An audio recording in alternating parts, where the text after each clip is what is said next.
दोस्तों, जैसा कि मैं आज 10 नवंबर को 1 बजे कहा था कि 4:30 बजे 4:30 पर मैं फेसबुक पे आऊँगा।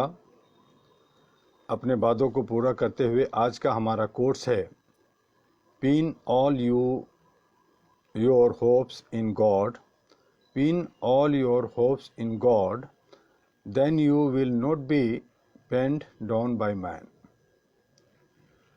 तो आज सभी विधानसभा, बिहार, मध्य प्रदेश, उत्तर प्रदेश, हरियाणा और राजस्थान के उपचुनाव के सारे नतीजे आ रहे हैं। जैसा कि मुझे शक था कि पैसे, मशीनरी, नौकरशाह का खूब दुरुपयोग होगा, वैसा ही कुछ देखने को मिल रहा है, सुनने को मिल रहा है। फिर भी बिहार में एक बहुत ज़बरदस्त टक्कर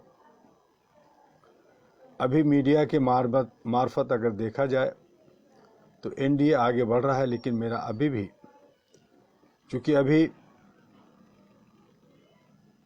1.5 करोड़ वोटिंग और उसकी काउंटिंग होनी है। कुल 4 करोड़ 10 लाख वोटिंग हुआ था बिहार में, जबकि आबादी 12 करोड़ की है। तो ये लोकतंत्र तो पहली हत्या ये है कि लोग वोट नहीं देते, और जहाँ कम वोट प्रतिशत पड़ता है वहाँ सत्ता पक्ष द्वारा आने हावी हो जाता है। ये अमूमन देखने को मिला। तो जो बदलाव चाहते हैं, जो विकास चाहते हैं, निर्माण चाहते हैं, वो चाहते हैं और वोट नहीं देते। बहुत सारे इंडिपेंडेंट और छोटी छोटी पार्टियों में ज़्यादा से ज़्यादा कैंडिडेट होकर के वोट कटुआ बन जाते हैं, और जिसकी वजह से जो तथाकथित लोग हैं उसका लाभ उठाते हैं। ऐसा मैंने पहले भी कहा था और आज भी कह रहा हूँ।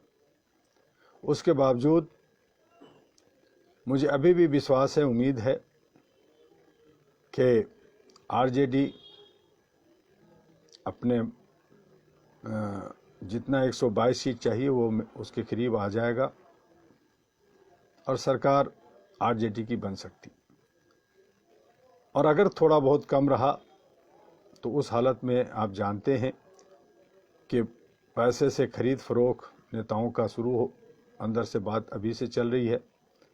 और उस सूरत में जो सत्ता पक्ष होता है या जो मजबूत होता है वो बाजी मार लेता है।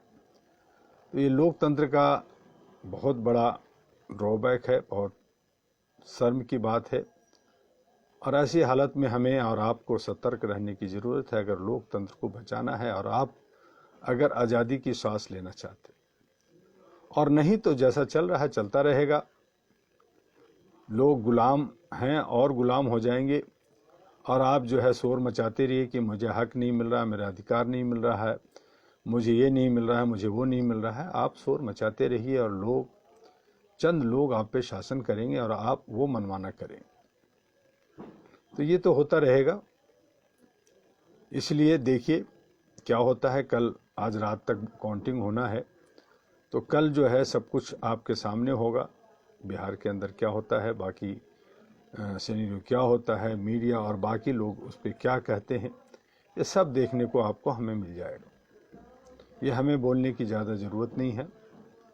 लेकिन जो कुछ भी हो रहा है वो ठीक नहीं हो रहा है, ऐसा मेरा मत है।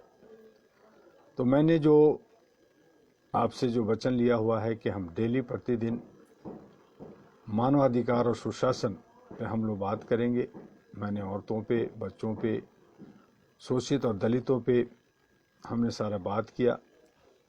एक सेक्टर आज जो आपसे मैं डिस्कस करना चाहता हूँ वह है बुजुर्ग, जो हमारे बड़े लोग हैं। उनकी भारतीय समाज में काफ़ी सम्मान से देखा जाता है उन्हें। हमारे यहाँ संस्कार काफ़ी ऊंचे माने जाते हैं। ऊंचे संस्कारों वाला देश होने के नाते भारत में बुजुर्गों का काफ़ी सम्मान किया जाता है। इधर कुछ वर्ष पहले से भारतवर्ष में पाश्चात्य सभ्यता के बढ़ते प्रभाव की वजह से बुजुर्गों के प्रति नाइंसाफ़ी होने लगी है। भारत के प्रमुख शहरों में खुलते ओल्ड एज होम इस बात के गवाह हैं कि समाज में अब बुजुर्गों की वह इज्जत नहीं रह गई। भारतीय सभ्यता के अनुसार बुजुर्गों के आदेश के बगैर पहले समाज में कोई काम नहीं होता था।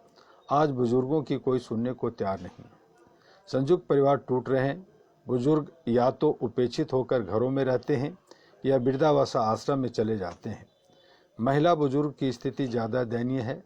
उत्तर प्रदेश के मथुरा जिले के अंतर्गत आने वाले पवित्र स्थल वृंदावन में बुजुर्ग महिलाएं विभिन्न आश्रमों में देखी जा सकती हैं। इनमें ज़्यादातर विधवा होती हैं, कुछ परित्यागता होती हैं तो कुछ अपने बच्चों द्वारा घर से निकाल दी जाती हैं। पवित्र नगरी में वृद्ध महिलाओं द्वारा अपना पेट भरने और तन ढकने के कपड़े के लिए भीख मांगते देखकर मन द्रवित हो उठता है। विभिन्न आश्रमों के संचालकों, विभिन्न धर्मगुरुओं ने तमाम ऐसी महिलाओं को आश्रय देकर काफ़ी मानवीय कार्य किया है। इसके लिए उनकी जितनी तारीफ की जाए वह कम है। यह परिस्थितियाँ क्यों बनी? जो महिलाएं या पुरुष धार्मिक मान्यताओं के अनुसार अपने चौथेपन को प्रभु के प्रति समर्पित कर देने का विचार लेकर विभिन्न धार्मिक स्थलों में जाकर रहते हैं, उन पर किसी को एतराज़ नहीं होता। ऐसा कोई भी करने को स्वतंत्र है। इसमें किसी भी तरह के मानवाधिकारों का उल्लंघन नहीं होता। परंतु जो बुजुर्ग घर से निकाल दिए जाते हैं या मजबूर होकर घर छोड़ देते हैं, उनके प्रति आज सोचने की ज़रूरत है। बुजुर्गों के मूल अधिकारों और मानवाधिकारों को लेकर समाज में नए सिरे से बहस और चिंतन करने की जरूरत आन पड़ी है। अंतर्राष्ट्रीय स्तर पर भी बुजुर्गों को लेकर बहस छिड़ चुकी है।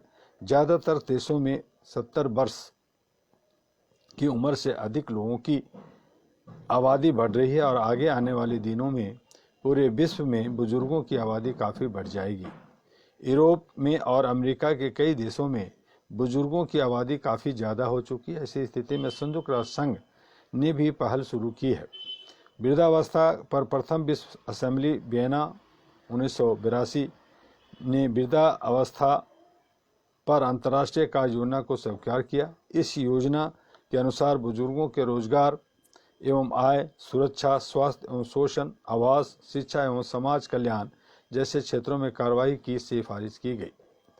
वृद्धजन के निमित्त संयुक्त राष्ट्र सिद्धांत महासभा द्वारा 1991 में स्वीकार किए गए थे। ये सिद्धांत वृद्धजन की हैसियत के संबंध में 5 क्षेत्रों में कई मापदंडों को स्थापना करते हैं। इसमें स्वाधीनता, भागीदारी, देखभाल, आत्मपूर्णता और प्रतिष्ठा शामिल है। कार्य योजना की स्वीकृति की 10वीं वर्षगांठ पर 1992 में महासभा ने एक वृद्धावस्था अंतर्राष्ट्रीय सम्मेलन आयोजित किया, जिसने वृद्धावस्था पर घोषणा स्वीकार करते हुए कार्य योजना को आगे के अमल के लिए मुख्य निर्देश दिए गए। वृद्धावस्था पर द्वितीय विश्व युद्ध असेंबली की वर्ष 2002 द्वितीय विश्व असेंबली जो हुई थी मैड्रिड में बैठक हुई। इस बैठक में वृद्धावस्था पर कई अंतर्राष्ट्रीय कार्य योजना तैयार की। इस तरह से संयुक्त राष्ट्र संघ भी वृद्धजनों की सुरक्षा और कल्याण के लिए पहल करना शुरू कर चुकी थी। भारतवर्ष में विभिन्न राज्य सरकारों और केंद्र सरकार को बुजुर्गों के प्रति नए सिरे से सोचते हुए कुछ ऐसे कानून बनाने चाहिए जिससे उन्हें घर से जबरदस्ती निकाला ना जा सके। उनके बच्चे उनकी जिम्मेदारी उठाएं। वैसे तो कानून पहले से मौजूद है, परंतु उन कानूनों को और कठोर किए जाने की जरूरत है तथा उन पर अमल करने की सख्त जरूरत है। ऐसे भी भारतीय समाज में बुजुर्गों को पहले की तरह सम्मान दिया जाना चाहिए। भारत पूरे विश्व में अपनी उदारता, विशालता, सह-अस्तित्व, सहजता, प्रेम भाव, वात्सल्य एवं एक दूसरे को सम्मान देने और एक दूसरे के प्रति सद्भाव बनाए रखने के लिए जाना जाता है। भारत में रिश्तों का भी बहुत महत्व है। बुजुर्गों का सम्मान कम होने से समाज में कई तरह की समस्याओं ने जन्म ले लिया है। सरकार के साथ साथ सभी नागरिकों को भी इस संबंध में पहल करने की जरूरत है। मेरा मानना है कि वृद्धों के प्रति समाज का बदलाव रवैया समाज के लिए खतरनाक बनता जा रहा है, जो कि मानवाधिकारों का घोर उल्लंघन है। वरिष्ठ नागरिक देश व समाज का सर्वाधिक सम्मानित व्यक्ति होता है। उनके साथ यदि उसके परिवार के लोग ही ज्यादती करेंगे और उन्हें वृद्धावस्था में भेजेंगे, उनका अपमान करेंगे, उनकी भावनाओं का ख्याल नहीं करेंगे, तो यह मानवता व दोनों का अपमान व मानवाधिकारों का उल्लंघन माना जाएगा। आज से 50-60 वर्ष पूर्व बुजुर्गों के प्रति इस तरह के व्यवहार की कल्पना भी नहीं की जा सकती थी। हमारे देश में बुजुर्ग हमेशा परिवार व समाज के प्रेरणा स्रोत रहे हैं। बहुत से घरों में आज भी बुजुर्गों को बहुत ज़्यादा आदर नहीं दिया जाता। वहीं कुछ जगहों पर बुजुर्गों के प्रति समाज के बदलते रवैये ने लोगों को हैरान कर दिया है। एक मानव ही एक वरिष्ठ मानव के प्रति उपेक्षापूर्ण रवैया अपनाता है। जो व्यक्ति पूरे जीवन अपने बच्चों के लिए दिन रात एक करके कर्ज लेकर के उनको पढ़ाता, शादी ब्याह करता, उन्हें रोजी रोटी पर लगाता, उन्हें ज्ञान देता, उन्हें समाज में सम्मान दिलाता, बड़े होकर यही बच्चे यदि अपने माता पिता की लाठी न बनकर उनको पैरों में कुल्हाड़ी मारने का काम करते हैं तो यह रवैया जानवरों से बदतर कहलाता है। देश के तमाम शहरों में बढ़ते वृद्धावस्था को देखने के बाद बहुत चिंता होती है। सुबह और शाम को महानगरों में बने तमाम पार्कों में बुजुर्ग एकत्रित होते हैं। उनमें से कुछ तो अपने पोतियों के साथ खेलते नजर आते हैं, कुछ दुखी गलानी भाव से बैठे दिखते हैं। उनके चेहरे पर हवाइयाँ उड़ती रहती है। हमने ऐसे तमाम बुजुर्गों से बातचीत करके उनकी मन स्थिति जानने का प्रयास किया। कुछ बुजुर्गों ने मामले को टाल दिया तो कुछ लोगों ने कहा कि आज हमारे परिवार और समाज में भोग की संस्कृति बढ़ गई है। आजकल के ज़्यादातर बच्चे बुजुर्गों की सलाह मानना उचित नहीं मानते। वे बुजुर्गों को पुरानी सोच व पुरानी मानसिकता वाले समझते हैं। आज लोग जल्द से जल्द धनवान बनना चाहते हैं। ऐसे में कुछ लोग रिश्तों के महत्व को नकारते जा रहे हैं। पुरानी बातों का महत्व समाप्त हो चुका है। बुजुर्गों का सम्मान नहीं होता। यदि बुजुर्ग को बोलते हैं तो उन पर व्यंग कसा जाता है। इसलिए बुजुर्ग शांत बने रहते हैं। वे किसी तरह से अपना जीवन व्यतीत करने को मजबूर हैं।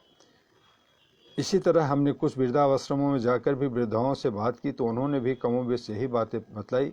मेरा मानना है कि भारत जैसे देशों में बुजुर्गों का अपमान जैसी बात सुनना भी ही बड़े आश्चर्य की बात है। हमारे यहाँ धार्मिक ग्रंथों में वृद्ध, बालक और महिला को अधिक से अधिक सम्मान देने की बात कही जाती है। आज बुजुर्गों को उनका सम्मान वापस दिलाने के लिए, उनके साथ हो रहे अन्याय को दूर करने के लिए समाज को स्वयं सोचने की जरूरत है। इसके लिए कोई कानून कारगर नहीं हो सकता, क्योंकि वो यह नैतिकता का मसला है। कानून यही कर सकता है कि बुजुर्गों के घर में रहने और उनके खाने पीने की व्यवस्था करने का आदेश दे दे, परंतु इससे काम नहीं चल सकता। घर में बुजुर्ग कैसे रखे जाते हैं, उन्हें खाना पीना कैसे दिया जाता है, उनके साथ कैसा व्यवहार होता है, इस पर कौन निगाह रखेगा। ऐसे में यह समाज का दायित्व है कि इस दिशा में सोचें और मिलकर इसका निदान करें।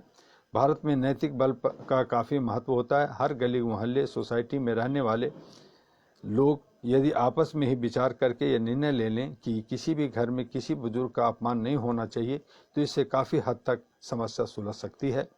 इसके साथ ही सरकार चाहे तो बुजुर्गों के लिए अलग से कोई एक सेल बनाकर उसकी सहायता कर सकती है। इसके लिए स्वयंसेवी संगठनों से मिलकर सरकार काम कर सकती है। और आज बस इतना ही, क्योंकि लगातार चुनाव और काउंटिंग पे नज़रें रहने की वजह से कुछ थकावट सी हो रही है। तो कल हम फिर अपने समय पर 1 बजे मिलेंगे। प्रतिदिन कई कुछ मुश्किलें होती हैं तो उसके लिए हम लोग 4 साढ़े 4 बजे बीच में हमने समय की बात की, लेकिन पुनः हम डेली आपसे 1 बजे मिलेंगे। जय हिंद, जय भारत। आपका डॉक्टर एम